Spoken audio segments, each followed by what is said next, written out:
Hello everyone. इस video में हम class 11th art and culture NCERT की बुक का चैप्टर 4 पढ़ने वाले हैं, जिसमें हम पढ़ेंगे कि हमें पोस्ट मॉडर्न टाइम्स में किस प्रकार के आर्ट एंड कल्चर और आर्किटेक्चर देखने को मिलते हैं। तो शुरू करते हैं। देखो, सबसे पहले जो मौर्य एम्पायर है ना, उसका एंड कब हुआ था? उसका एंड प्रिसाइजली अगर देखें तो 185 बीसीई में हुआ था। ठीक है, मौर्यन एम्पायर का एंड। अब क्या हुआ कि हम अब कौन से पीरियड के बारे में पढ़ रहे हैं? देखो, मॉडर्न पीरियड के ख़त्म होने से कहाँ तक? लगभग लगभग, ठीक है, 750 एडी तक जो है हम देखेंगे। ठीक है, 750 एडी तक लगभग हम आर्ट एंड कल्चर की जो डेवलपमेंट हो रही है उसके बारे में हम जानेंगे। ठीक है, तो मतलब कि देखो, हिस्ट्री में ना एक प्रिसाइज आप कुछ नहीं कह सकते कि देखो इस साल में ये डेवलप हो गया था। ठीक है, चीज़ें जो हैं वो धीरे धीरे आगे बढ़ती हैं, धीरे धीरे जो डेवलपमेंट होती है, कोई राजा जो है थोड़ा सा एडिशन करता है स्कल्पचर में, आर्किटेक्चर में, उसके जो सक्सेसर हैं वो और एडिशन करते हैं। तो ये जो है ना, हिस्ट्री के बारे में हम over the period of time पढ़ते हैं। ठीक है, और वही हम यहाँ पर करने वाले हैं। बस ध्यान में ये रखना कि मॉडर्न एम्पायर जब एंड हुआ, वहाँ से लेके जो है 700 या 750 एडी के आसपास तक जो है हम पढ़ रहे हैं।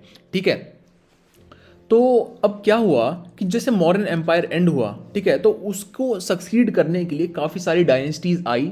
और हम किस पीरियड की बात कर रहे हैं? मैं फिर बोल रहा हूँ, ये जो पीरियड है हम इसकी ओवरऑल बात कर रहे हैं। ठीक है ना, कि एक साल की बात नहीं कर रहे, एक सेंचुरी की बात नहीं कर रहे, ओवर द सेंचुरीज की बात कर रहे हैं, लेकिन इस पीरियड की बात कर रहे हैं। ठीक है, तो अब क्या हुआ कि मॉडर्न एम्पायर को जो है काफ़ी सारी डायनेस्टीज़ हैं धीरे धीरे सक्सीड करती गई। ठीक है, कंटेम्प्रेरी थी, जैसे कुछ डायनेस्टी ख़त्म हो जाती थी, कुछ की शुरुआत होती थी। ठीक है, तो ऐसे मतलब जैसे कि नॉर्दर्न रीजन में अगर हम बात करें, ठीक है, नॉर्दर्न और सेंट्रल रीजन की, तो वहाँ पर हमें शुंग डायनेस्टी मिलती है, कण्वा, कुषाण और गुप्तास। ठीक है, शुंग डायनेस्टी ने तो सक्सीड किया था, बल्कि मौर्यन एम्पायर को एग्जैक्टली जो सक्सीड करने वाले थे वो शुंग डायनेस्टी ही थी। ठीक है, शुंगाज। और फिर शुंगाज के बाद कौन आए थे? कण्वा आए थे। ठीक है, यहाँ सेंट्रल इंडिया में, और मैंने मैप भी लगा रखा है इसको समझाने के लिए आपको, और मैं मैप की मदद से ही थोड़ा बताऊंगा। ठीक है, तो देखो, ये जो है ना मौर्यन एम्पायर 250 बीसीई, ये है अशोका के टाइम के आसपास, क्योंकि अशोका जो है मिड 3rd सेंचुरी बीसी के आसपास ही उनका जो है गद्दी पर बैठे थे। ठीक है, 260 बीसी के आसपास अगर हम कहें, 260 या 262। ठीक है, तो मतलब इस पीरियड में जो है हमें हाइट देखने को मिलती है। ठीक है, क्लाइमैक्स जो होता है एक एम्पायर का वो देखने को मिलता है। ठीक है, मतलब ऑलमोस्ट एंटायर इंडियन सब कॉन्टिनेंट जो है मॉडर्न एम्पायर के अंडर में आ चुका है। बस जो सदर्न पार्ट है वो रहा है। ठीक है ना, सदर्न पार्ट जो है वो हमें नहीं इस पे देखने को मिल रहा, लेकिन और उसको छोड़कर जो है सारा जो रीजन है इंडियन सब कॉन्टिनेंट का, वो अंडर आ गया है मौर्यन डायनेस्टी के। ठीक है, तो ये यहाँ पर देखने को हमें मिल रहा है। अब क्या हुआ कि जो जैसे कि शुंगा डायनेस्टी के बारे में अगर देखें, ठीक है, तो शुंगा डायनेस्टी ने जो है, शुंगा डायनेस्टी का मैं दिखाता हूँ। देखो 180 बीसी, ठीक है, 180 बीसी के आसपास शुंग डायनेस्टी ने उसको मौर्यन एम्पायर को सक्सीड किया। तो ये जो रीजन दिख रहा है ना, ऑरेंज में आपको जो रीजन दिख रहा है, ये है शुंग एम्पायर का रीजन। ठीक है, तो शुंग डायनेस्टी का ये रीजन हो गया, हमने देख लिया। अब कण्वा का अगर रीजन देखें, कण्वा डायनेस्टी ने शुंग डायनेस्टी को सक्सीड किया, तो कण्वा ने यहाँ पर सेंट्रल रीजन की बात कर रहे हैं। ठीक है, सेंट्रल और नॉर्दर्न रीजन ऑफ इंडियन सब कॉन्टिनेंट की हम अभी बात कर रहे हैं। ठीक है, तो ये कण्वा डायनेस्टी होगी। मैं मैप में आपको इसीलिए दिखा रहा हूँ ताकि आपको लोकेशन पता चले। ठीक है, कि ये डायनेस्टी कहाँ पर थी। ऐसा नहीं होना चाहिए कि डायनेस्टी है नॉर्थ वेस्टर्न रीजन में और आप बोल रहे हो कि ईस्टर्न रीजन में सक्सीड किया था उसने। ठीक है, हमें साल के बारे में हमें अभी टेंशन नहीं लेनी है। ठीक है, साल के बारे में हमें अभी नहीं जानना है, हमें अब बस ये देखना है कि वो जो डायनेस्टी थी वो कहाँ पर थी, उसकी लोकेशन कौन सी थी। ठीक है, तो ये होगी कण्वा डायनेस्टी यहाँ पे। ठीक है, अब ये हमने बात कर ली नॉर्दर्न और सेंट्रल रीजन के बारे में। ठीक है, अब हम अगर सदर्न एरिया की अगर बात करें, ठीक है, अगर सदर्न रीजन में देखो, एक गुप्ता डायनेस्टी के बारे में मैं बताना भूल गया यहाँ पे। गुप्ता एम्पायर भी जो है, गुप्ता एम्पायर, ठीक है, वो 4th सेंचुरी के आसपास हमें देखने को मिलता है। मतलब 4th सेंचुरी 325 330 बीसी के आसपास जो है उसकी शुरुआत होती है, और फिर वो 550 बीसी के आसपास, सॉरी एडी BC नहीं, सॉरी मैं गलत बोल रहा हूँ, AD, ठीक है ना।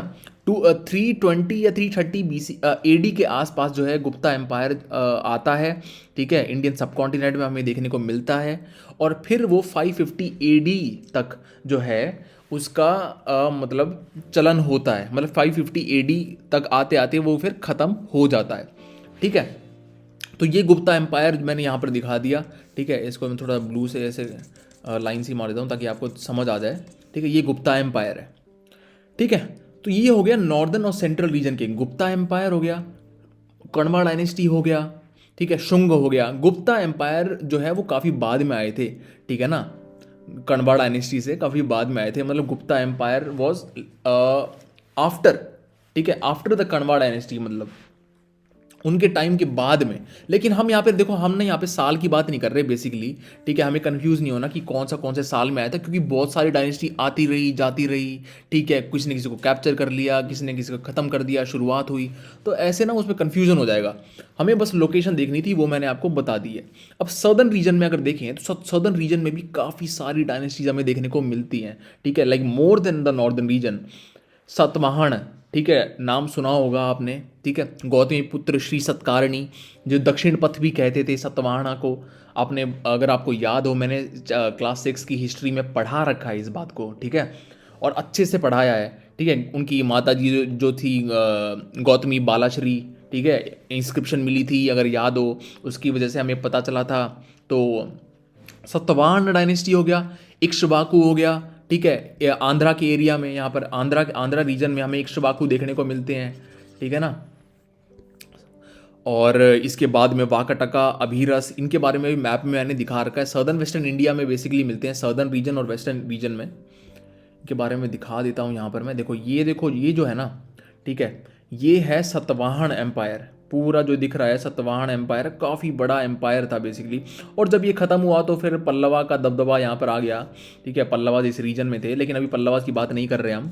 जब सतवाहन जब ख़त्म हुआ, ठीक है, तो पल्लवास आ गए, ये हो गया सतवाहन का, ठीक है। यहाँ पर वेस्टर्न सतरफ थे, इसके बारे में शायद मैं मैप डालना भूल गया, लेकिन चलो कोई नहीं, यहाँ पर दिखा रखा है, ठीक है, मैंने पेस्ट करा है मैप। देखो यहाँ पर जो है ये वाकाटका, ठीक है, वाकाटका, कदम्बा, कालाभ्रस, मतलब ये जगह याद होनी चाहिए, मैं इसलिए बता रहा हूँ, मैं मैप में इसीलिए दिखा रहा हूँ कि दिमाग में बैठ जाना चाहिए कि वाकाटका जो थे वो डेक्कन रीजन में आए थे, ठीक है। अभीरस, यहाँ पर देखो ये मैप में दिखा रखा है, अभीरस, ठीक है, अभीरस डायनेस्टी।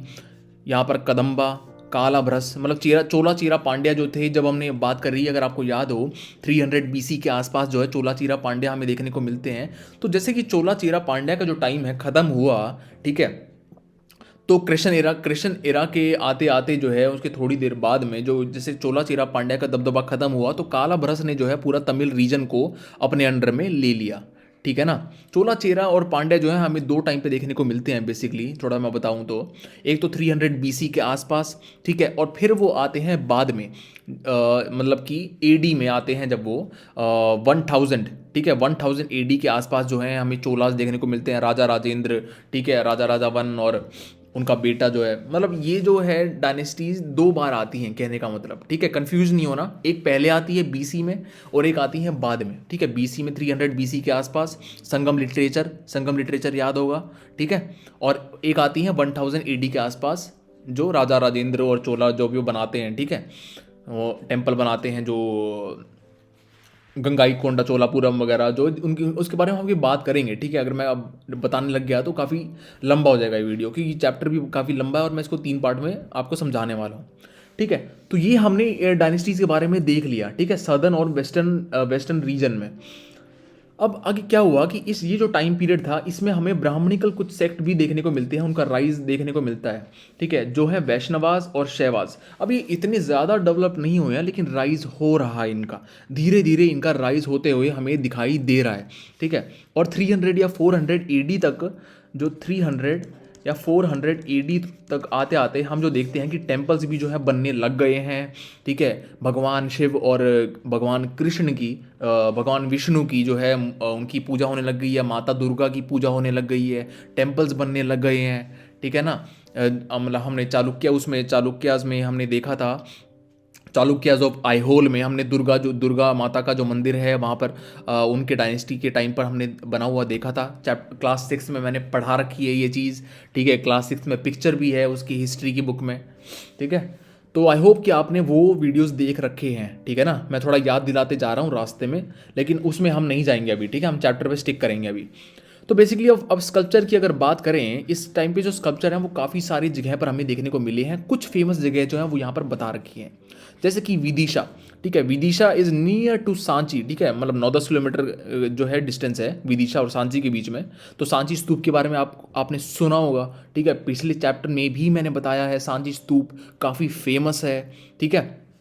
तो विदिशा हो गया, एक हो गया भारूथ, ठीक है, जो कि नॉर्थ ईस्टर्न रीजन में पड़ता है एमपी के, ठीक है ना। मध्य प्रदेश में है ये दोनों जगह, विदिशा और भारूथ, ठीक है। नाम याद रखना, वैसे याद हो भी जाएगा बार बार पढ़ोगे तो।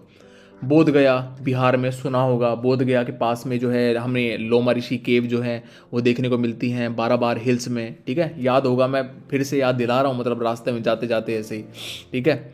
जगह है पिट्टा आंध्र प्रदेश में, मथुरा कुषाण के टाइम पे, ठीक है। मथुरा एक सेंटर था, दूसरा सेंटर पेशावर था, तकसीला भी था कुषाण के टाइम पे। कुषाण कब आया था? कुषाण डायनेस्टी जो थी, कनिष्क उसमें रूलर था 100 AD के आसपास, ठीक है ना। 100 AD के आसपास कनिष्क कनिष्क नाम का रूलर था, ठीक है। तो खंडगिरी, उदयगिरी, यहाँ पर हमें जैन केव्स देखने को मिलती हैं, ठीक है। मतलब rock cut architect, rock cut caves. फिर आता है भज और पावनी जो मध्य प्रदेश में है, ठीक है। मतलब ये काफ़ी सारे फेमस जगह हैं। यहाँ पर मैप में भी अगर मैं चाहूँ तो इनको दिखा देता हूँ एक बार, ठीक है। ये देखो, ये है विदिशा, समझ रहे हो।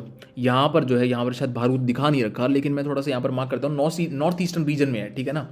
नॉर्थ ईस्टर्न रीजन में है यहाँ पर कुछ भारूद, ठीक है, विदिशा से, ठीक है। ये तो हो गया इसका एमपी के बारे में।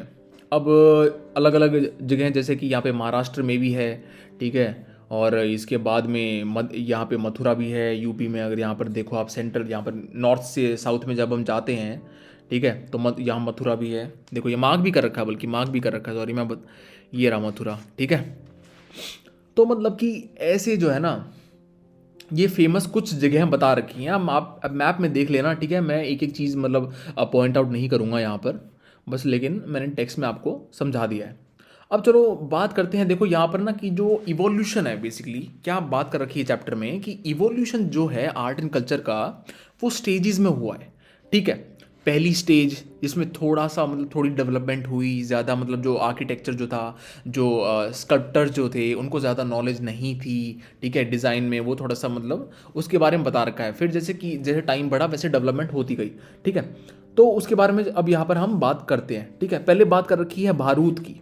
भारूद कहाँ पर है? एमपी में है, नॉर्थ ईस्टर्न रीजन में एमपी के, ठीक है। तो भारूद में जो स्कल्पचर हैं, ये जो एग्जाम्पल दे रखा है यक्षिणी की, यक्षिणी का जो ये मूर्ति बना रखी है, ठीक है, ये भारूद में हमें पाई गई है और अब म्यूजियम में है वहाँ पे, ठीक। काफ़ी सारे म्यूजियम जो हैं उनमें ये देखने को मिलती है। अब भारूद में क्या हुआ था, जो ये यक्ष और यक्षिणी की जो मूर्तियाँ हैं, ठीक है, उन्हीं की तरह, ठीक है, उन्हीं की तरह जो ये हमने मॉडर्न पीरियड में भी पढ़ा था। आई होप आपने क्लास 6 के मेरे हिस्ट्री के वीडियोस देख रखे हैं, उसमें भी हमने पढ़ा था कि यक्ष और यक्षिणी की जो पूजा है, उनकी जो मान्यता है, उनको बुद्धिज़्म से पहले भी माना जाता था, और बुद्धिज़्म के बाद में जब गौतम बुद्धा की डेथ हो गई थी, उसके बाद में भी यक्ष और यक्षिणी की जो पूजा है उसको एसिमिलेट कर लिया गया था बुद्धिज़्म और जैनिज़्म में। तो उनकी जो मान्यता है वो तब भी उन्हें माना जाता था, मतलब यक्ष और यक्षिणी को। और हमने उनकी मूर्तियां भी काफ़ी सारी देखी थी, ठीक है ना। परखंड में देखी थी हमने एक यक्ष की मूर्ति, अगर याद हो आपको तो उस वीडियो में मैंने बता भी रखा है, दिखा भी रखा है, ठीक है। और एक दीदारगंज में जो है, दीदारगंज में पटना में, ठीक है, बिहार में, तो हमें वो भी एक मूर्ति देखने को मिली है। काफ़ी मतलब बहुत ही एलैबोरेट तरह से उसे बनाया गया है। तो उसी बेस पे जो है अब हमें भारूद के स्कल्पचर देखने को मिलते हैं, ठीक है। मतलब ये बताया गया है कि ये जो स्कल्पचर हैं भारूद में जो हमें देखने को मिले हैं, ठीक है, स्तूपास के ऊपर, उनकी रेलिंग्स के ऊपर, वो हमें बिल्कुल उसी टाइप में मिले हैं जैसे यक्ष और यक्षिणी की जो इमेजेस हमें देखने को मिलती थी मौर्यन पीरियड में, ठीक है। मतलब कि इनकी जो रिलीफ है, इनका जो मतलब ये जो इमेजेस हैं ये बाहर नहीं आ पा रही प्लेन से, ठीक है। मतलब स्टिक्ड है, स्टिक टू द प्लेन, ठीक है। आप देखो भी यहाँ पर, अगर आप देखोगे, नोटिस करोगे, ठीक है, तो ये जो मतलब ज़्यादा इसका वॉल्यूम जो है वो पिक्चर के प्लेन से बाहर नहीं आ पा रहा, ज़्यादा कर्वी नहीं है, ठीक है ना, मतलब मिला हुआ है। जैसे उसका जो सरफेस है उससे थोड़ा सा ऊपर ही होगा, मतलब उससे थोड़ा सा ऊपर ही जो है स्कल्प्ट कर रखा है, मतलब ज़्यादा डीपली जो है इसको काटा नहीं गया है, समझ रहे हो।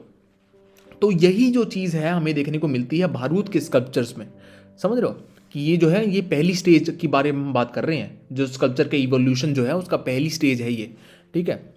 तो अब ये लो रिलीफ में हमें देखने को मिलती है, स्कल्पचर वॉल्यूम जो है इसकी, जो पिक्चर प्लेन से ज़्यादा बाहर नहीं आ पाती, चिपकी हुई है, वही यहाँ पर बता रखा है। जो लेकिन जो थ्री डायमेंशनैलिटी जो यहाँ पर दिखाई गई है उसको कैसे दिखाया गया है, एक टिल्टेड पर्सपेक्टिव से दिखाया गया, टेढ़ा कर दिया, ठीक है ना, इमेज को टेढ़ा करके दिखाया गया कि भाई यूं लगे कि थ्री डी इमेज है, ठीक है, कि मतलब प्लेन से जो है वो बाहर आ रही है, लेकिन ये एक्चुअली प्लेन से बाहर नहीं आ रही है, ये काफ़ी चिपकी हुई है, ठीक है ना, प्लेन से चिपकी हुई है, मतलब इसको ज़्यादा डीपली जो है कट नहीं किया गया है, ठीक है। तो ये यहाँ पर बताया गया है। अब जो यहाँ पर नैरेटिव जो हैं भारूद में हमें स्कल्पचर्स की जो नैरेटिव देखने को मिलते हैं, जो कहानियाँ देखने को मिलती हैं, बेसिकली वो मेन इवेंट जो है उन्हीं के बेस पर बनाई गई है, ठीक है। और हम आगे देखेंगे कि जैसे क्वीन माया देवी जो है उनका एग्जाम्पल दिया गया है, उसके बारे में हम अभी आगे देखेंगे, ठीक है। तो मतलब कि एक स्टोरी की तरह जो है यहाँ पर चीज़ों को बताया जाता था, स्कल्पचर्स की मदद से एक कहानी को बताया जाता था, ठीक है, जिसमें एक मेन कैरेक्टर होता था। लेकिन फिर क्या हुआ कि जैसे जैसे टाइम बढ़ा, ठीक है, तो मतलब कि और भी कैरेक्टर्स को जो है एसिमिलेट करने लग गए थे उसमें, ठीक है, कि मतलब काफ़ी सारे कहानियाँ जैसे हैं, ठीक है। पहले तो एक ही, जैसे कि अभी स्कल्पचर में अगर आप देखोगे तो एक जो है यक्षिणी की ही मूर्ति आपको दिख रही है, ठीक है। लेकिन फिर क्या हुआ कि धीरे धीरे जैसे कहानियों के बेस पे जब स्कल्पचर जो है उसमें और भी कैरेक्टर्स को ऐड करने लग गए, ठीक है, ताकि स्टोरी को मतलब कि एक अच्छा पर्सपेक्टिव देने के लिए, कि ज़्यादा समझ में आए स्टोरी, समझ लो, ये टाइम के साथ में ही ऐसी चीज़ें डेवलप हुई हैं, ठीक है। तो यही यहाँ पर बता रखा है कि पहले जो है सिर्फ मेन कैरेक्टर को ही उसमें स्कल्प किया जाता था, लेकिन फिर जैसे जैसे टाइम बढ़ा तो ठीक है जी, उसका स्पेस जो है, उसका प्लेन का जो स्पेस है, पिक्चर का जो स्पेस है, उसको और अच्छी तरह यूज़ किया गया, ठीक है ना। मतलब या तो एक ही पिक्चर के अंदर कई सारे इवेंट्स दिखाए गए, ठीक है, कि मतलब एक एक कोने में एक इवेंट चल रहा है, दूसरे कोने में दूसरा इवेंट है, ऐसे तीसरे कोने में तीसरा इवेंट है, तो मतलब अलग अलग इवेंट्स एक ही पिक्चर स्पेस में, समझ रहे हो, मतलब कि जैसे ये एक पिक्चर है, ठीक है, अब इसमें एक यहाँ पर कोने में एक कोई सीन चल रहा है, दूसरे कोने में दूसरा सीन दिखा दिया, सीन 2, यहाँ पर सीन 1, ठीक है, यहाँ पर सीन 3, यहाँ पर सीन 4, अलग अलग सीन है, लेकिन पूरा अगर देखें तो मतलब एक ही कहानी है, ठीक है। तो ऐसे जो है इसमें यहाँ पर दिखाया गया है हमें। इसके बारे में हम एग्जाम्पल आगे देखें भी गए, यहाँ पर मैं दिखा भी देता हूँ। देखो, ये वाला जो है जातका स्टोरी के भारूत में ही है, ये भी जातका स्टोरी है एक। तो इसमें देखो कि एक जो सीन है वो अलग है, कहानी के बारे में अभी आगे बताऊंगा, लेकिन ना इसमें दो सीन दिखा रखे हैं, बेसिकली दो सीन दिखा रखे हैं एक ही टुकड़े पे, एक ही उसमें पिक्चर स्पेस में, ठीक है। तो ये हो गया भारूत का, ये भारूत में मिला है, ठीक है। और इसमें आप भारूत में मिला है, इसका एग्जाम्पल यहाँ पे हमें देखने को भी मिल रहा है कि देखो पिक्चर प्लेन से चीज़ें बाहर नहीं आ रही हैं ज़्यादा, ठीक है, वॉल्यूम ज़्यादा यहाँ पर हमें देखने को नहीं मिल रही है, ठीक है। मतलब जो है इसमें रिजिडिटी है, बेसिकली बॉडी में रिजिडिटी है, ठीक है। तो चलो कंटिन्यू करते हैं वहाँ से। अब यही यहाँ पर बता रखा है सारा कुछ, दोस्त इसको पढ़ लेना। आगे जो है हमें यक्ष और यक्षिणी की जैसे मूर्तियां हैं। अब देखो ये जो मूर्ति है इसमें काफ़ी सारी रिजिडिटी देखने को मिल रही है, यही यहाँ पर बताया गया है, जैसे मैंने अब भी बताया था कि बॉडी के शेप में जो है रिजिडिटी देखने को मिलती है, ठीक है। हाथ जो हैं जैसे कि चेस्ट से जुड़े हुए हैं, मतलब कि बाहर नहीं आ रहे, 3D का इतना इफेक्ट नहीं मिल रहा। थोड़ा सा जो 3D का इफेक्ट ट्राई किया गया है वो टिल्ट करके ट्राई किया गया है, मूर्तियों को टेढ़ा बनाया गया, ठीक है, कि मतलब मूर्ति जो है वो टेढ़ी देख रही है, टेढ़ी लग रही है, उस वजह उसको उसी की हेल्प लेके जो है थोड़ा 3D का इफेक्ट डाला गया है। लेकिन जो है रिजिडिटी काफ़ी ज़्यादा है, ठीक है, बॉडी के शेप्स में जो है रिजिडिटी काफ़ी ज़्यादा है, मूवमेंट काफ़ी कम है। जैसे और जो इस मूर्ति में भी हमें देखने को मिलती थी कुछ ना, हाथ जो है काफ़ी स्टिफ है, ठीक है ना, बॉडी काफ़ी स्टिफ है, मूवमेंट नहीं कर रही, मतलब ना कि ऐसे मूवमेंट नहीं हो रही है बॉडी की, ऐसे हमें देखने को मिल रहा है, ठीक है ना। कि मतलब देखो इतना टाइट हाथ थोड़ी ना होता है, मतलब अगर डांसर होता है या कुछ मतलब कोई इमेज होती है, कोई स्कल्पचर होता है, तो उसमें थोड़ी मूवमेंट होनी चाहिए, ठीक है, ताकि रियलिस्टिक दिखे।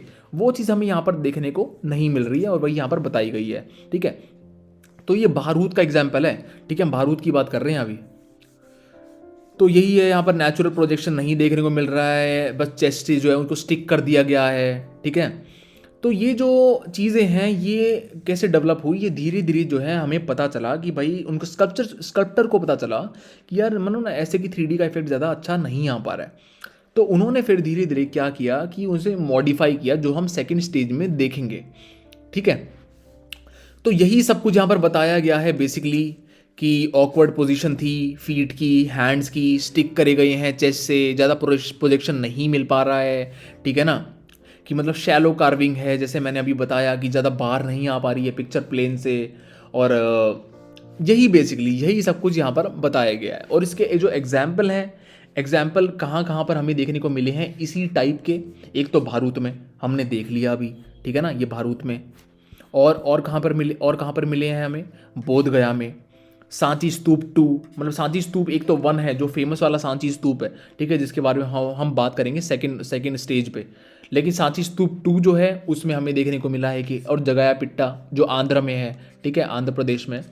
तो यहाँ इन जगहों पर जो है हमें ये फर्स्ट स्टेज ऑफ स्कल्पचर जो है देखने को मिली है, जिसमें ज़्यादा जो है हमें डेवलपमेंट नहीं देखी गई, जिसमें स्टिफनेस ज़्यादा है बॉडी में, मूवमेंट कम है, ज़्यादा वॉल्यूम जो है वो नहीं देखने को मिल रहा, थोड़ा टिल्टेड पर्सपेक्टिव है, पिक्चर जो है वो टेढ़ी दिख रही है, और उसी से जो है 3D इफेक्ट डाला गया है इसमें, ठीक है।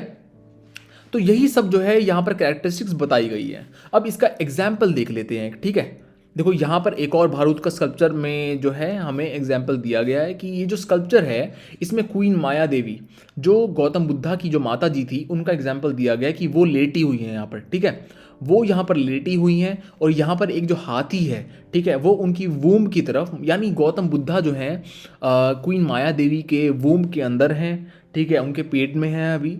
और जो हाथी है वो ऊपर से आ रहा है, तो एक ड्रीम है बेसिकली, ये हाथी सच में नहीं आ रहा, मतलब एक ड्रीम दिखाया गया कि वो सपना देख रही हैं कि उन एक हाथी जो है उनकी वूम्ब की तरफ आ रहा है, ठीक है।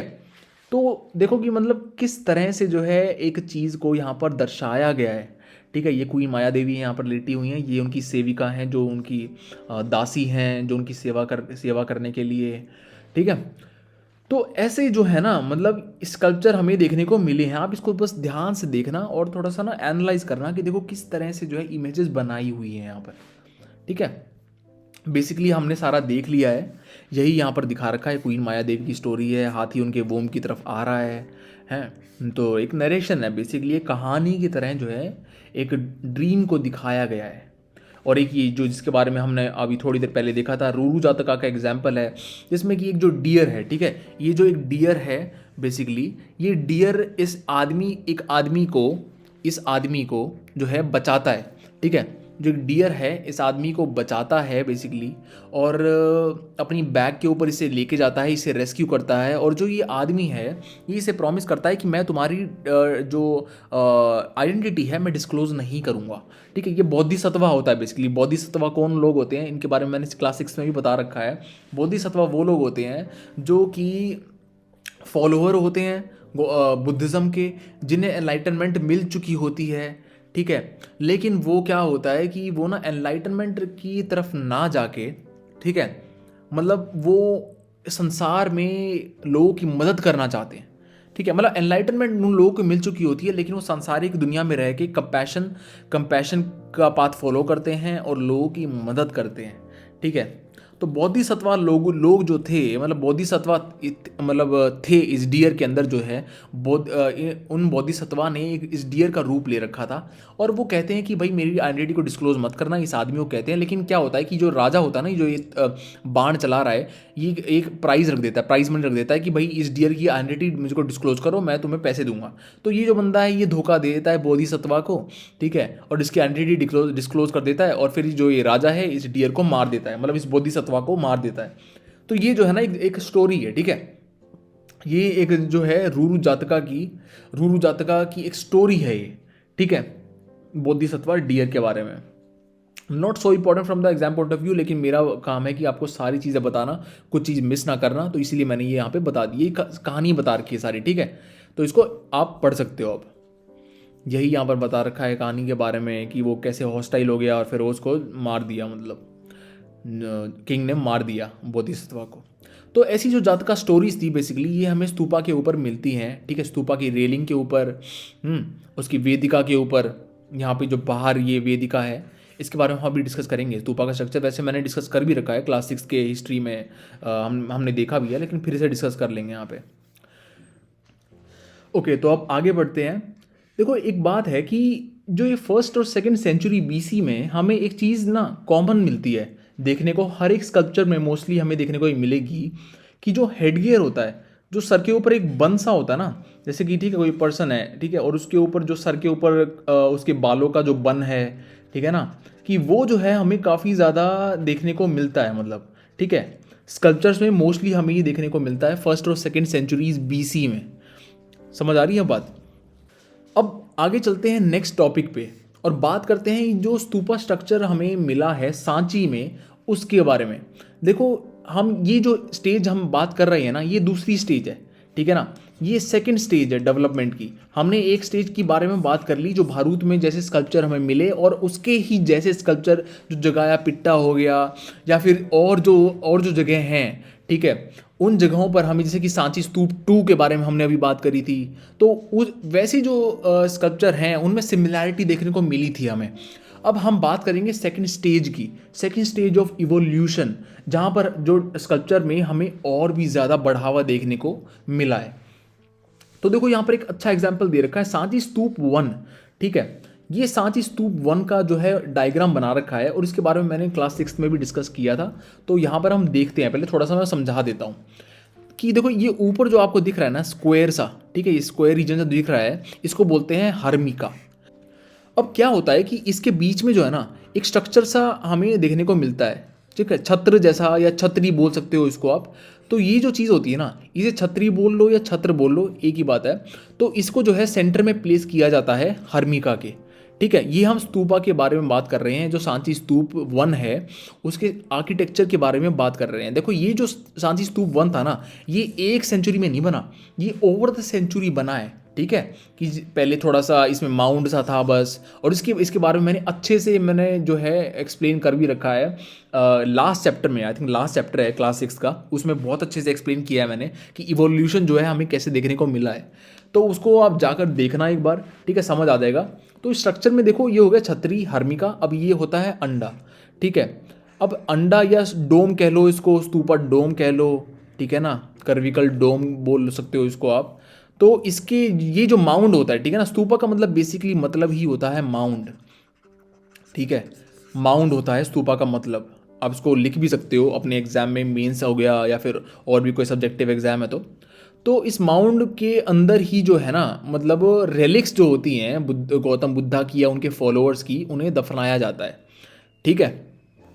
तो ये होता है माउंड का पर्पज़, उसको कवर किया जाता है, बेसिकली उन रेलिक्स को कवर किया जाता है, उनकी हड्डियाँ हो गई, उनके दांत हो गए, या फिर उनकी जो चीज़ें हैं वो जो यूज़ करते थे उन्हें दफनाया जाता है। रेलिक्स बोलते हैं या रिमेन्स बोल लो उन चीज़ों को आप। तो उन्हें दफना कर जो है उसको कवर किया जाता है एक चीज़ से, तो जो स्ट्रक्चर जो बन जाता है इसे बोल लेते हैं हम माउंड, ठीक है, या स्तूपा कह दो या अंडा कह दो, ठीक है, एक ही बात है। अब क्या होता था कि ये स्तूपा है, इसके साइड में एक जगह दी जाती है सर्कल में चक्कर काटने के लिए, ठीक है। अब डिवोटीज यहाँ पर चक्कर काटते हैं इस माउंट के चारों तरफ क्लॉकवाइज डायरेक्शन में, और अपनी जो डिवोशन है, अपनी जो भक्ति है या फिर अपनी जो उनकी मान्यता है बेसिकली, उसको एक्सप्रेस करते हैं, कुछ मांगते हैं, कुछ प्रे करते हैं इसके चारों तरफ घूम के, ठीक है ना। तो ये जो रास्ता है ना, इसे हम कहते हैं प्रदक्षिणा पथ, सर्कम एम्बुलेटरी पाथ, ठीक है, इंग्लिश में। तो ये जो है दो हमें देखने को मिलते हैं, एक तो है ऊपर और एक है नीचे, ठीक है। आप नीचे यहाँ पे सीढ़ी से आ सकते हो। तो ये हो गई प्रदक्षिणा पथ की बात। अब आती है मेधी, ठीक है। ये मेधी, ये जो रीजन है बेसिकली, मैं इसे ब्लू से कर देता हूँ, ब्लू से। ये जो रीजन दिख रहा है ना आपको, ये है मेधी, ठीक है। यहाँ पर आप कोई डेकोरेट कर सकते हो, कोई डिज़ाइन हो सकता है, यहाँ पर स्कल्पचर डिज़ाइन बना सकते हैं यहाँ पर लोग, ठीक है, यहाँ पर बनाए भी गए होंगे। तो ये हो गया मेधी, ठीक है। आगे की जो आउटर जो रेलिंग है इसको बोलते हैं वेदिका, समझ रहे हो, यहाँ पर भी डिज़ाइन हो सकते हैं काफ़ी सारे अलग अलग प्रकार के, हाथी के, घोड़े के, ठीक है, या फिर और जातका स्टोरीज़ हैं जैसे, या गौतम बुद्धा की लाइफ से स्टोरीज़ हैं जैसे एनलाइटमेंट है, या वहाँ पर मतलब freedom from cycle of birth and death जो है, महापरिनिर्वाण इसको बोलते हैं, ठीक है। तो मतलब ऐसी जो चीज़ें हैं उनके बारे में भी यहाँ पर दर्शाया जाता है इन रेलिंग्स के ऊपर, ठीक है, वेदिका के ऊपर या फिर मेधी के ऊपर, समझ रहे हो। अब एक और चीज़ आती है यहाँ पर, उसे कहते हैं हम तोरान। ये जो चीज़ है ना, देखो ये जो चीज़ आपको दिख रही है ये है तोरान, ठीक है। तोरान मतलब गेटवेज, ठीक है। यहाँ पर अलग अलग जो है हर एक डायरेक्शन में आपको गेटवे देखने को मिलेंगे, 4 डायरेक्शन में मिलेंगे, ईस्ट वेस्ट नॉर्थ साउथ, ठीक है। तो अब ये तोरान जो है ये बेसिकली बाद में जो है ऐड किए गए थे, बेसिकली रेलिंग भी जो है ये बाद में ऐड की गई थी, धीरे धीरे जो है ना, बेसिकली धीरे धीरे डेवलपमेंट हुई है। जैसे मैंने बताया कि एक जो चीज़ स्ट्रक्चर है वो कोई राजा ऐड करेगा, फिर उसका सक्सेसर कोई और कुछ ऐड कर लेगा, ठीक है ना। तो ऐसे करते करते जो है सांची स्तूप 1 का जो है डेवलपमेंट हुई है। अब यहाँ पर जो है हमें क्या देखने को मिलता है बेसिकली, कि जो बॉडीज़ हैं इसके स्कल्पचर्स में, ठीक है, जो ये बनाए गए हैं स्कल्पचर, इसके ऊपर कार्व करे गए हैं, उसमें स्टिफनेस हमें नहीं देखने को मिलती, ठीक है। स्टिफनेस नहीं देखने को मिलती, बिल्कुल स्टिफनेस नहीं है। बॉडी का जो पोस्चर है वो काफ़ी नेचुरल लगता है, ठीक है ना। लेकिन अगर हम बारूद के स्कल्पचर्स की बात करें तो वहाँ पे काफ़ी स्टिफनेस देखने को मिलती है बॉडी में, ठीक है ना। 2D स्ट्रक्चर मिलता है, लाइक 2D, 2 डायमेंशनल चीज़ में देखने को मिलती है हमें। तो उसमें जो है ना कि काफ़ी रिजिडिटी है बॉडी के अंदर, लेकिन यहाँ पर ऐसा नहीं है, ठीक है ना। और यही चीज़ दर्शाती है कि भाई प्रोग्रेस हो रही है, ठीक है ना। ओवर द ईयर जो है देखने हमें जो प्रोग्रेस देखने को मिल रही है। तो ये तो हो गया एक सांची स्तूप के बारे में, ठीक है। और ऐसे ही स्कल्पचर जो है हमें और जगह पर भी देखने को मिले हैं, यही जो स्टेज है हमें और जगह पर भी देखने को मिली है। उनमें से एक है मथुरा, ठीक है, और दूसरा है वेंगी, ठीक है। वेंगी है आंध्र प्रदेश में। वेंगी मैं दिखा भी देता हूँ, वेंगी कहाँ पर है। देखो वेंगी जो है ना ये अमरावती का ये जो रीजन है ना, बेसिकली ये जो रीजन दिख रहा है आपको, ये वाला जो है वेंगी का रीजन है। यहाँ पर ईस्टर्न चालुक्य का जो दबदबा था एक टाइम पर, ईस्टर्न चालुक्य डायनेस्टी का, यहाँ पर चालुक्यास, ठीक है। तो ईस्टर्न चालुक्य डायनेस्टी का यहाँ पर जो है दबदबा होता था। ये हो गई बात इसकी वेंगी की, ठीक है। यहाँ पर मेंशन भी कर रखा हुआ आई थिंक, यहाँ पर मेंशन नहीं कर रखा, लेकिन चलो ठीक है, मैंने आपको बता दिया है, ठीक है। तो अब आगे बढ़ते हैं। ये होगी स्तूपा की हमने बात कर ली। स्तूपा के बारे में यहाँ पर वो नरेट कर रखा है, कार्विंग टेक्निक जो है वो ज़्यादा एडवांस्ड है बारूद से, यही बता रखा है, ठीक है। स्टिफनेस कम है, मूवमेंट ज़्यादा है बॉडीज़ के अंदर, काफ़ी एलैबोरेटली जो है डेकोरेट कर रखा है। ये देखो ये ना एक एग्जाम्पल है, आई थिंक ये तोरान पे बना रखा है जहाँ तक मुझे लगता है। ये जो चीज़ बना रखी है ये तोरान के ऊपर है। तो ये जो मूवमेंट है ना, देखो हाथी का पैर जो है मूवमेंट कर रहा है जैसे चल रहा है हाथी, ठीक है ना। और कितनी ज़्यादा डीपली कार्व कर रखा है इस चीज़ को, समझ रहे हो। देखो कार्विंग कितनी डीप है, बाहर आ रहा है, जैसे हाथी जो है ना वो बाहर आ रखा है, ठीक है। लेकिन ये कोई चीज़ पत्थर को जोड़ के नहीं बना रखी, ये कर्वी ही है, एक ही है ये पत्थर, ठीक है। और उसी एक पत्थर को कार्व कर रखा है। तो देखो कितना ज़्यादा जो है वॉल्यूम जो है वो बाहर आ रहा है ऑब्जेक्ट का इन स्कल्पचर्स के अंदर। तो मतलब देखो कि डेवलपमेंट काफ़ी ज़्यादा हमें देखने को मिल रही है, ठीक है ना। तो ये हो गई भाई कार्विंग की बात यहाँ पे, ठीक है। और यही यहाँ पर चीज़ बता रखी है, थोड़ा सा यहाँ पर मथुरा के बारे में बता रखा है कि मथुरा में भी जो है क्वालिटी तो सेम मिलती थी, लेकिन जो उसकी फिजियोनॉमिक जो डिटेल्स हैं, बॉडी का जो स्ट्रक्चर है या फिर बॉडी की जो डिटेल्स हैं बेसिकली, ठीक है, वो हमें थोड़ी सी डिफरेंट मिलती हैं और उसके बारे में हम बात करेंगे, ठीक है। तो चलो आगे बढ़ते हैं। ये होगी सांची स्तूप 1 के बारे में हमने बात कर ली है। अब क्या हुआ कि जो फर्स्ट सेंचुरी सीई है, ठीक है, फर्स्ट सेंचुरी सीई यानी 100 एडी के आसपास, ठीक है। याद करो कौन सी डायनेस्टी थी, नॉर्थ वेस्ट रीजन में और नॉर्दर्न रीजन में मोस्टली जो है कुषाण, नॉर्थ वेस्ट रीजन और सेंट्रल जो है सेंट्रल एशियन रीजन में कुषाण डायनेस्टी हमें देखने को मिलती है। कुषाण डायनेस्टी में कौन सा राजा था, कनिष्क राजा था, ठीक है।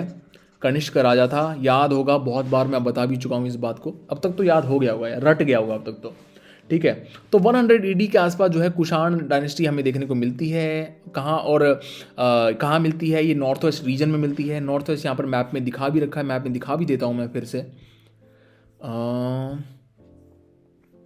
आई थिंक इसमें मैप में नहीं दे रखा क्या, यार मैप में दे तो रखा होना चाहिए, इसमें मैप में जो है वो दिखा नहीं रखा। आई थिंक ये जो मैप का थोड़ा सा बाद के टाइम का है, इस टाइम कुषाण डायनेस्टी यहाँ पर जो है वो नहीं थी। लेकिन बेसिकली जो मैं कह रहा हूँ ना कि नॉर्थ वेस्ट रीजन में जो है, नॉर्थ वेस्ट रीजन में हमें कुषाण डायनेस्टी देखने को मिलती है। ठीक है, तो ये बात ध्यान में रखना। ठीक है ना, मैंने मैप इसमें यहाँ पे पेस्ट नहीं करा वो वाला उस टाइम पीरियड का, कुषाण डायनेस्टी एग्जैक्टली इस टाइम पर यहाँ पे थी। लेकिन चलो आगे बढ़ते हैं, कोई नहीं। मतलब ये जो रीजन है ना, बेसिकली ये वाला जो रीजन है, इसमें हमें नॉर्थ वेस्ट रीजन में हमें यहाँ पर कुषाण डायनेस्टी जो है देखने को मिलती है। ठीक है, और सेंट्रल एशियन रीजन में भी। तो क्या हुआ कि उस टाइम पर ना फर्स्ट सेंचुरी 100 एडी के आसपास का जो टाइम पीरियड था, इसमें हमें दो तीन सेंटर मेनली देखने को मिलते हैं स्कल्पचर में, जो काफ़ी इंपॉर्टेंट है और ये बहुत बार क्वेश्चन एग्जाम में भी आता है, काफ़ी इंपॉर्टेंट चीज़ है ये। ठीक है, टॉपिक बहुत इंपॉर्टेंट है। गांधार स्कूल, ठीक है, और मथुरा का स्कूल। ठीक है, स्कल्पचर जो आर्किटेक्चर जो यहाँ पर हमें देखने को मिलता था अब 100 एडी के आसपास, वो काफ़ी फेमस था। ठीक है ना, और वेंगी में भी, वेंगी के बारे में हमने अभी बात करी थोड़ी देर पहले। तो गांधार और मथुरा स्कूल के बारे में तो आपने बहुत बार सुना होगा। ठीक है ना, कि बहुत इंपॉर्टेंट सेंटर थे ये आर्ट प्रोडक्शन के।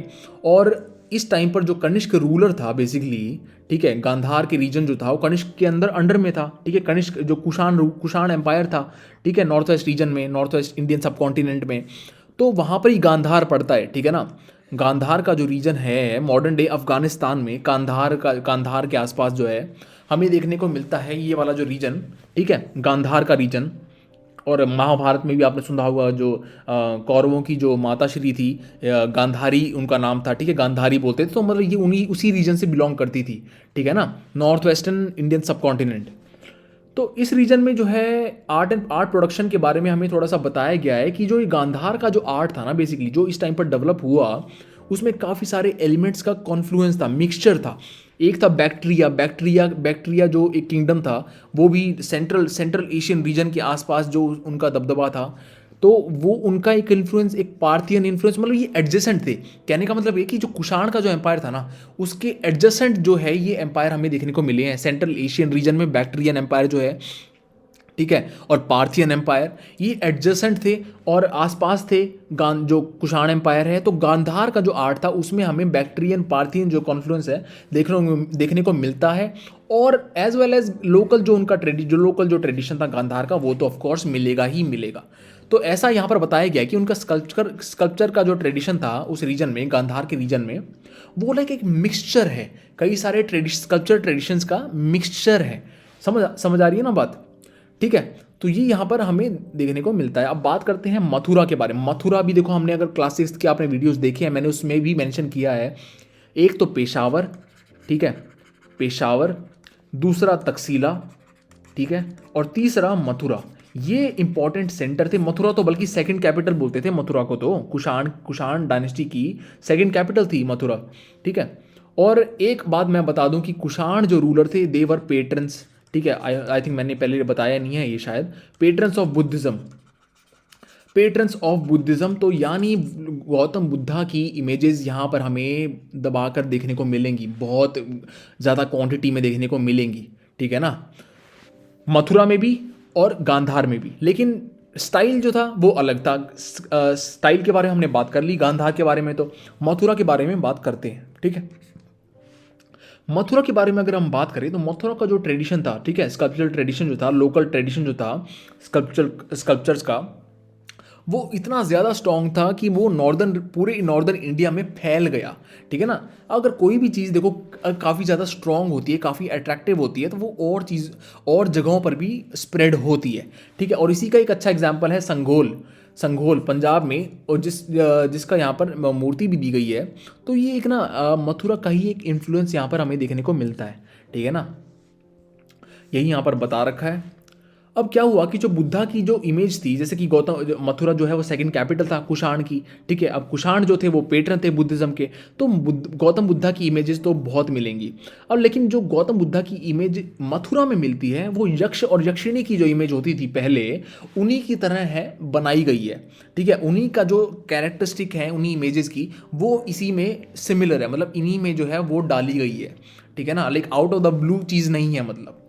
लेकिन गांधार में हम देखें तो उसमें हेलेनिस्टिक फीचर्स है, मतलब वेस्टर्न जो रीजन था, ठीक है, रोमन या बैक्ट्रियन या पार्थियन, उनकी जो चीज़ें हैं, मतलब वेस्टर्न रीजन से, जो वेस्टर्न वर्ल्ड से जो कैरेक्टरिस्टिक हैं मूर्ति के अंदर, वो लाई गई है, ठीक है ना। अब वो बड़े बड़े कान हैं, कैसे उनके स्ट्रक्चर हैं, बॉडी कैसी है, उसके बारे में हम बात करेंगे, क्योंकि ये चैप्टर जो है काफ़ी लंबा, इसलिए मैं 2-3 पार्ट में बनाऊंगा इस चैप्टर को, ठीक है। तो वो बाद में करेंगे, इसके एग्जाम्पल नीचे दे रखे हैं हमें, लेकिन अभी अभी हम रहने देते हैं। मैं सिर्फ फोटो दिखा देता हूँ, ठीक है, अगर आपको इमेज देखनी हो तो देखो। ये वाली जो इमेज है ना, जैसे गौतम बुद्धा की इमेज है, ये गांधार की है, ठीक है, गांधार में बनाई गई है। और ये जो बोधिसत्वा की इमेज है, बोधिसत्वा के बारे में ऑलरेडी बता चुका हूँ, ये भी गांधार की है, ठीक है। तो अब इसमें देखो कि कपड़ों की जो लाइनें हैं, कैसी जो स्ट्रक्चर जो है, ये इनका रोब जो है गौतम बुद्धा की, वो डेकोरेट करी गई है, किस पोजीशन में वो बैठे हुए हैं, ठीक है। उनके पीछे जो हैलो है, ये हैलो जो है, ठीक है, किसी भी डीटी होता है, कोई देवता होता है, उसके पीछे जो है एक थोड़ा सा ना एक सर्कल टाइप का एक स्ट्रक्चर होता है। तो मतलब कि कैसा स्ट्रक्चर है ये, क्या डिफरेंस है इसमें और मथुरा के आर्ट में, वो जो है हम देखेंगे। बस थोड़ा सा मैं एक एग्जाम्पल यहाँ पे मैंने दिखाने के लिए आपको ये शो कर रहा हूँ यहाँ पर, ये बतान कि थोड़ा सा ना आइडिया आ जाए आपको, बेसिकली एक आइडिया आ जाए कि भाई कैसे बनती थी चीज़ें। लेकिन डिफरेंसेस क्या क्या है उसके बारे में हम आगे बात करेंगे, ठीक है। अभी आगे बढ़ते हैं।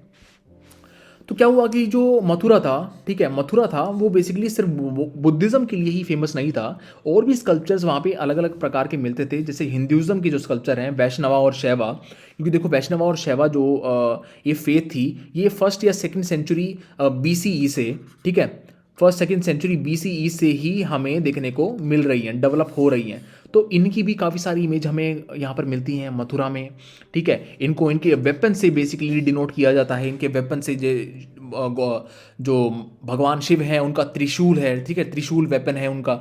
और जो भगवान विष्णु हैं उनको चक्र से, सुदर्शन चक्र से उन्हें जो है दिखाया जाता है।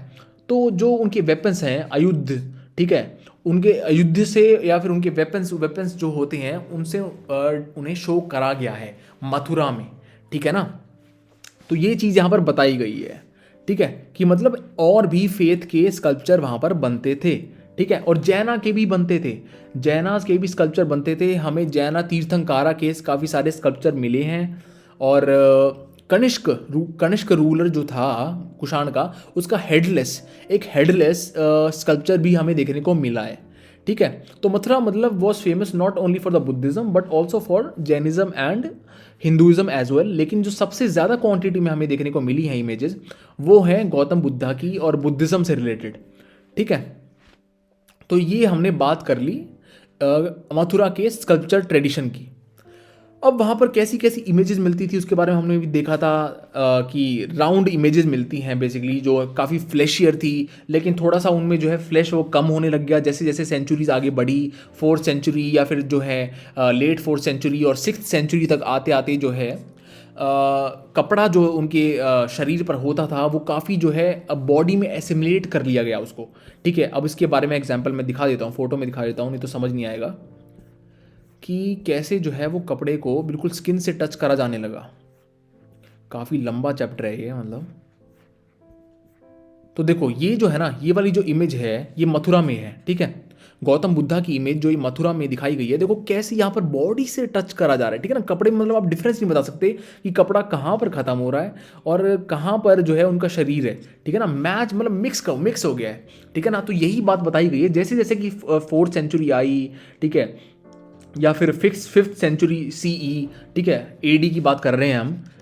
तो मतलब ऐसे टाइम जैसे आगे आगे बढ़ा, ठीक है, 5th-6th सेंचुरी AD तक आते आते जो है जो फ्लैश और कपड़े को मिक्स कर दिया गया, मिला दिया गया, ठीक है ना। लेकिन गांधार की अगर हम बात करें तो गांधार में देखो आपको लाइनें दिख रही थी, मतलब प्रॉपर लाइनें जो है अलग दिख रही थी और पूरा कवर्ड था। लेकिन यहाँ पर देखो सिर्फ लेफ्ट शोल्डर को कवर किया गया है, ठीक है ना, राइट शोल्डर को नहीं किया गया, सिर्फ लेफ्ट शोल्डर को कवर किया गया। तो ये चीज़ें ना आपको ध्यान में रखनी है, ठीक है, एग्जाम के लिए ये चीज़ें ध्यान में रखनी है, मेंशन करनी है जब आप लिखोगे ये बात को, ठीक है ना।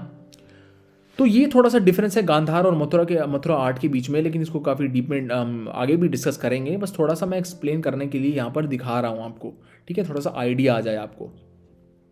तो ये हो गया मथुरा के आर्ट के बारे में, थोड़ा सा ना मथुरा की इमेज जो कैसी मिलती है हमें वो हमने यहाँ पर देख लिया है। ठीक है, अब आगे बढ़ते हैं। कहाँ गया पेज? ठीक है, ये यहाँ पर बात हो गई, यही यहाँ पर बताया गया। ट्रांसपेरेंट क्वालिटी टाइप ऑफ मिलता है हमें रोब की, कि हमें देखने को पता ही नहीं चल रहा कि कहाँ वो मिक्स हो गया है, ठीक है, कहाँ वो अलग है। तो ना ऐसी ऐसी जो चीज़ें हमें देखने को मिल रही है मथुरा के अंदर। अब इसी टाइम पर जो है मथुरा तो चलो मेन आर्ट एक प्रोडक्शन का सेंटर था, आर्ट का सेंटर था, लेकिन एक दो सेंटर और हमें मिले हैं देखने को, वो है सारनाथ और दूसरा है कौशाम्बी। तो यहाँ पर भी ना हमें काफ़ी इंपॉर्टेंट स्ट्रक्चर्स देखने को मिले हैं, ठीक है ना, गौतम बुद्धा के, बुद्धिज़्म से रिलेटेड। ठीक है, तो ये मतलब सब सेंटर कह सकते हो इनको, मथुरा से थोड़ा सा नीचे, लेकिन इंपॉर्टेंट सेंटर हैं ये भी। ठीक है, थोड़ा सा डिफरेंस यहाँ पर हमें देखने को मिला है मथुरा और इसके बीच में, लेकिन मतलब बस ये जान लो कि ये भी एक इंपॉर्टेंट सेंटर इस टाइम पर डेवलप हो रहे थे। ठीक है ना, ये मतलब 200 AD या 100 AD के आसपास जैसे जैसे मथुरा जो है डेवलप हुआ, तो इसके आसपास ही सारनाथ और कौशाम्बी में भी स्ट्रक्चर जो है आर्ट और आर्ट प्रोडक्शन जो है वो होने लगा। ठीक है, अब इन्हीं चीज़ों को आप देख सकते हो काफ़ी सारे म्यूजियम्स में, जैसे मैंने पहले भी बताया कि बहुत सारे म्यूजियम्स हैं हमारे कंट्री में, तो वहाँ पर आप जाके इन स्ट्रक्चर्स को पढ़ सकते हो। ठीक है, अब आगे बढ़ते हैं।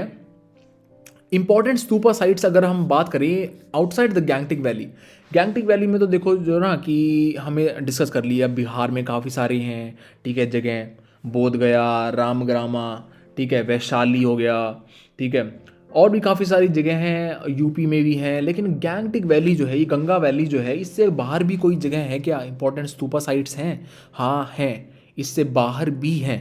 ठीक है, देवनी मोरी गुजरात में काफ़ी फेमस है, और गांधार के बारे में तो हमने अभी बात करी है। ठीक है, और भी काफ़ी सारी साइट्स हैं जिसके बारे में मैंने इस क्लास 6 में डिस्कस किया है, जैसे कि वेंगी वाला जो रीजन है, बेसिकली वेंगी वाला रीजन, उसमें अमरावती जैसे हो गया, या फिर नागार्जुन कोंडा हो गया। ठीक है, तो ऐसी काफ़ी सारी जगह हैं outside the Gangetic valley as well. ठीक है, जिस जहाँ पर हमें देखने को मिलता है। नेपाल में भी काफ़ी सारी जगह हैं, बेसिकली नेपाल में भी हमने डिस्कस किया था, कपिला वस्तु है जैसे।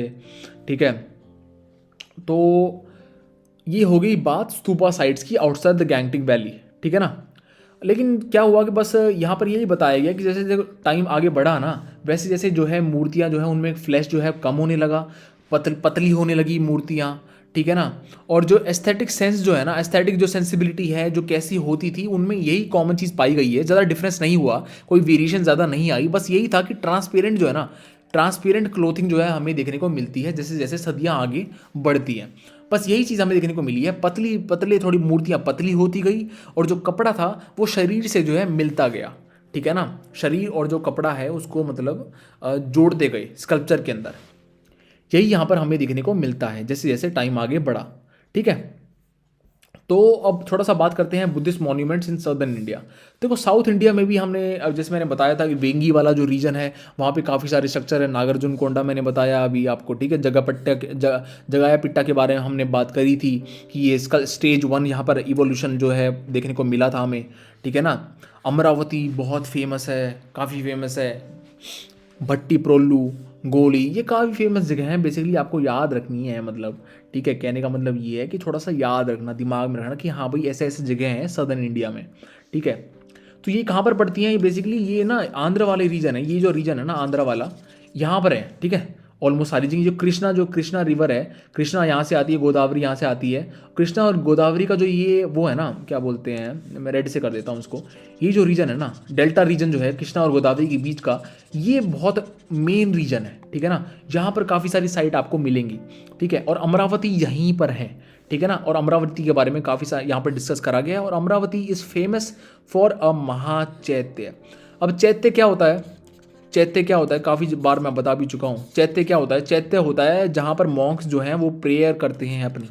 ठीक है, जहाँ पर पूजा करते हैं वो, उसको बोलते हैं चैत्य। ठीक है, तो Amaravati is famous for a Mahachaitya. ठीक है, और उसे प्रिजर्व भी करा गया है, अब म्यूजियम से प्रिजर्व किया गया, आप जाकर देख भी सकते हो। तो ऐसा ऐसा जो है अमरावती का एग्जाम्पल यहाँ पर दिया गया है। अब जैसे कि सांची स्तूप के बारे में हमने डिस्कस किया था, वैसे ही अमरावती में भी हमें जो है काफ़ी सारी कैरेक्टरिस्टिक देखने को मिलती हैं, जैसे कि प्रदक्षिणा पथ हमें देखने को मिलता है, वेदिका देखने को मिलती है। वेदिका क्या चीज़ है? वेदिका बाहर की रेलिंग होती है, याद करो, जहाँ पर हमें स्कल्पचर मिलते हैं। ठीक है, नरेशन मिलता है।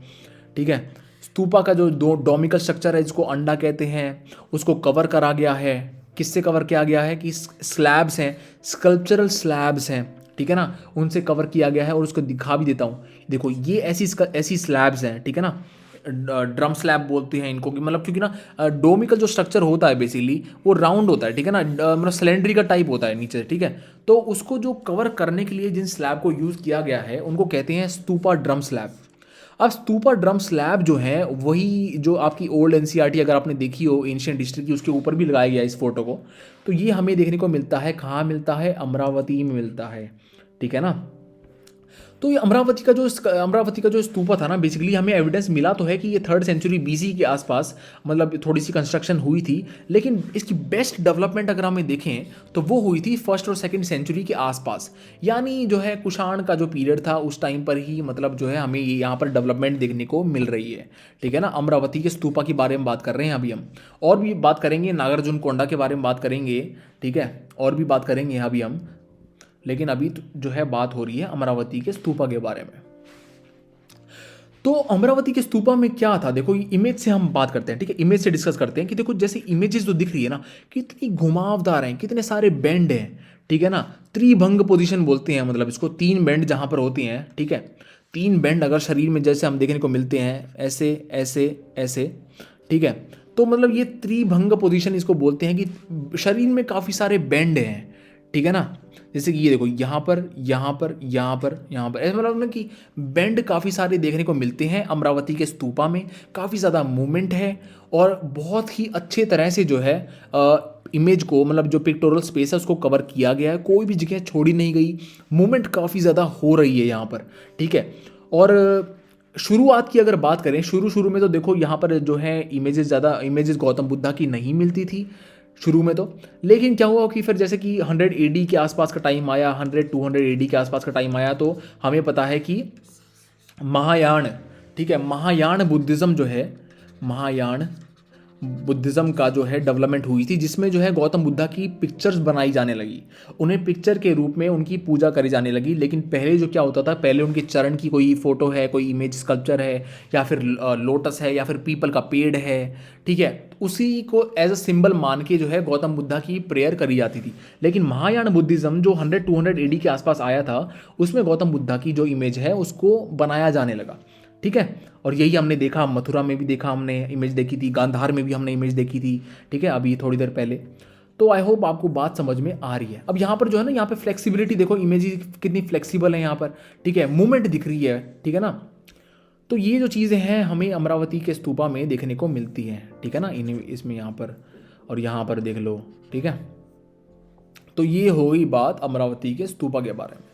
वही यहाँ पर भी जो नैरेटिव है गौतम बुद्धा की लाइफ स्टोरी होगी या जातका स्टोरी होगी, उसी के बारे में बताया गया है। काफ़ी ओवरलैपिंग सी लग रही है, ठीक है ना, जगह बिल्कुल नहीं छोड़ रखी, मतलब जगह बिल्कुल नहीं छोड़ रखी, एक के ऊपर एक मतलब जो है इमेजेस को बना रखा है। मूवमेंट है, एंगुलर है, वॉल्यूम काफ़ी बाहर आ रहा है, ऐसा नहीं है कि बारूद के स्ट्रक्चर जैसे बना रखे थे वैसा नहीं है ये, ठीक है ना। मतलब दिख रहा है कि थ्री डी वाला इफेक्ट आ रहा है, ठीक है ना, बिल्कुल 3 डायमेंशनल वाला इफेक्ट यहाँ पर हमें दिख रहा है। तो आई होप कि बात समझ में आ रही होगी, मैं इतना एक्सप्लेन करके बोल रहा हूँ, लाइक मतलब अब तो यार क्लियर हो रहा होगा, ठीक है ना, सब कुछ। ऐसे ही क्वीन माया देवी का हमने पहले भी एग्जाम्पल देखा था, ठीक है ना। तो यहाँ पर भी हमें जो है क्या बोलते हैं एग्जाम्पल देखने को मिलता है, ठीक है, क्वीन माया देवी का, जब उनके वूम्ब में हाथी ऊपर से आ रहा है, ठीक है ना, वो हम ऑलरेडी डिस्कस कर चुके हैं। मतलब कि जो है ना कि यहाँ पर काफ़ी ज़्यादा ओवरलैपिंग दिखने को मिल रही है और नरेशन की जो स्टोरीज़ हैं वो वही हैं, ठीक है, यही सब कुछ यहाँ पर बताया गया है। अब एक ही चीज़ को बार बार हम पढ़ें तो सिर्फ टाइम वेस्टेज है, ठीक है ना। आप आई होप कि आपको सब कुछ क्लियर हो रहा होगा, just have a look at this. Nagarjunakonda के बारे में बात करते हैं और गोली के बारे में बात करते हैं, ठीक है।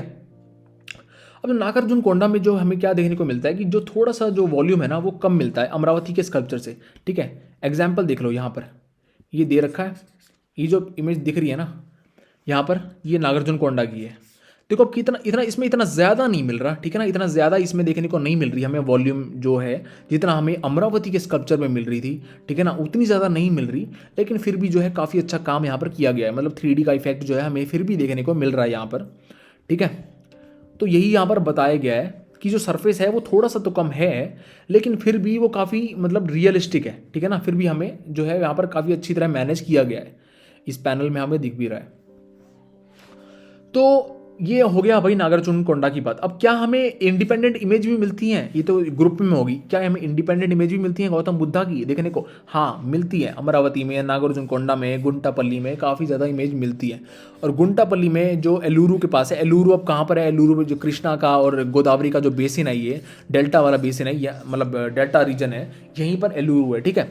तो एलुरु के पास जो है एक गुंटापल्ली नाम की जगह है, वहाँ पर हमें रॉक कट जो केव मिलती हैं देखने को, तो वो भी काफ़ी फेमस है, ठीक है। 2nd सेंचुरी BC से बिलोंग करता है, ठीक है। ऐसी ही एक और एग्जाम्पल है रॉक कट स्तूपा का, कहाँ पर है? अनाकापल्ली में, विशाखापट्टनम के आसपास। विशाखापट्टनम कहाँ पर है? जो ये आंध्रा का जो रीजन है ये वाला, ठीक है, आंध्रा के रीजन में ही विशाखापट्टनम, यहाँ पर कोस्टल रीजन है, तो वहाँ पर हमें देखने को मिलता है अनाकापल्ली। नाम याद रखना, बस नाम याद रखने की जगह है, नाम याद रखना, ठीक है, इन चीज़ों का, जहाँ कहाँ कहाँ पर मतलब ये रीजन है बेसिकली। ऐसा नहीं कि अनाकापल्ली है तो विशाखापट्टनम के आसपास और तुम कह रहे हो कि भाई ये तो है बिहार में, ठीक है ना, ऐसा नहीं होना चाहिए। अब एक यहाँ पर जो है सन्नाटक की बात करी गई है गुलबर्ग डिस्ट्रिक्ट में। गुलबर्ग कहाँ पर है? कर्नाटका में है, और मैप में शायद मैं दिखा भी रखा है, यहाँ पर मैप में मैं दिखा भी देता हूँ। अगर यहाँ पर देखो सन्नाटी, ठीक है, गुलबर्ग डिस्ट्रिक्ट में, यहाँ पर कर्नाटका में जो है, यहाँ पर जो है ना हमें highest number of largest site है ये स्तूपा की, जो है सबसे बड़ी साइट हमें देखने को मिली है यहाँ पर गुलबर्ग डिस्ट्रिक्ट में, ठीक है ना। तो यही जो चीज़ है यहाँ पर हमें बताई गई है कि बहुत सारे लार्जेस्ट नंबर ऑफ स्तूपास हमें देखने को मिली हैं। सन्नाटी जगह है गुलबर्ग डिस्ट्रिक्ट में, प्रेजेंट डे कर्नाटका में, ठीक है। आई होप सब कुछ क्लियर हो गया होगा यहाँ तक।